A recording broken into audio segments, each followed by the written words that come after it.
Time to bring in our insider, Doug Franz, host of the Doug Franz Unplugged podcast. Doug, last week you mentioned if the Cardinals start K1 if he's healthy, well, that's what they should do. But Jonathan Gannon said he could be healthy, but not healthy enough to start. What do you make of what we heard yesterday? I kind of feel like that you have Jacoby Brissett playing so well, and because of that, it gives you a little more leeway. I'm not a doctor. I have no idea how Kyler Murray is really feeling, but I would speculate that if the Cardinals would have lost each game 30-0, somehow I believe Kyler would be back today and playing in tomorrow night's game. But since Jacoby Brissett looks great, why not continue with Jacoby and give a little more time to Kyler?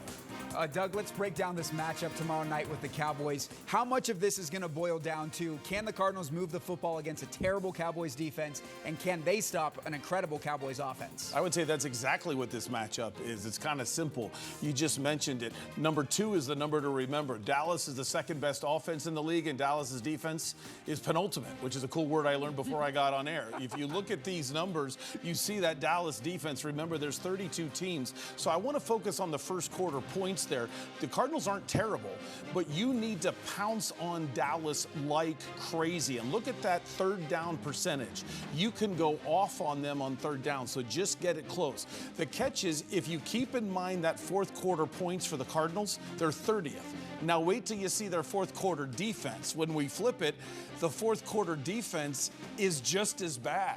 The Cardinals are one of the worst teams known to man. And if you're a Cardinals fan, you already feel it in the fourth quarter. But remember those numbers, 30th in scoring and 30th in allowing points to be scored. So in other words, Jake, score in those first 3 quarters before the meltdown starts. Yes, fans have learned that this team is going to melt down in the second half. They've lost 5 straight, all by a combined 13 points. They've been right there, unable to close it out. Is that bad luck? Is that a pattern? Should that give some optimism for fans that this team is that close? That's some great questions. It's certainly not bad luck. I believe in this statement, you are what your record says you are, and this is a 2-5 team, and you could even say very close to 0-7. I mean, the way the first 2 games went, they were pretty ugly.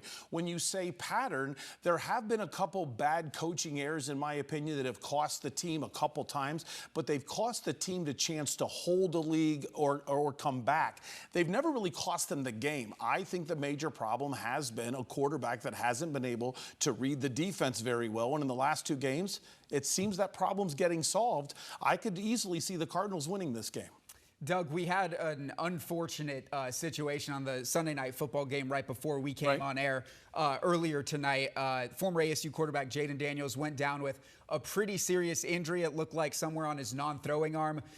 Just a tough sight to watch, right? I think the question everyone's asking is, why the heck was he still in the game? Because it was not close at the time. I absolutely love this debate that's going on nationally, and here's why I love it. It separates people that know football and people that don't have a clue. So if you hear anybody say they should have had Jayden Daniels out of the game, you know that person is not licensed to talk football. You'll know that forever. Here's why. If Jayden Daniels is in his 9th year, oh my gosh, get him out of the game. He's a second-year quarterback. You have a team in town to play against. You need to play him in the preseason almost every snap. You need to play second-year quarterbacks. They need the reps. That's how they get better. What he needed to learn is not take as many hits. He didn't learn that at ASU. He didn't learn it at LSU. And sadly, he didn't learn it now. And hopefully he has learned that lesson. But it was the right decision for Washington to play Jayden Daniels despite a 31-point deficit.